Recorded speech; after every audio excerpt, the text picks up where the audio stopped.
Cheers! I'm Clive, and here's Ford's F-150 Lightning, while over there is a fast-moving freeway. Let's see how quickly our driver can get onto it by stamping on the Lightning's pedal all the way to merging speed. That shadow there on the ground is the acceleration of an average car for comparison. Okay, ready? Set. Go! Did you see how it rocketed away at the start?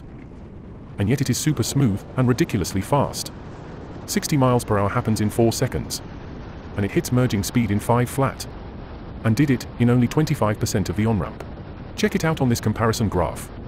The red line is the Ford, the black one is the average acceleration of all cars, and those grey ones show the range of all the cars we've tested.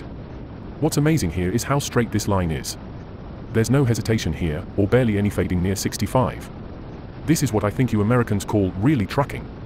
Its score of 87.2% is fantastic, but I have to ask, does a truck actually need to be as fast as this? Maybe I'm too practical.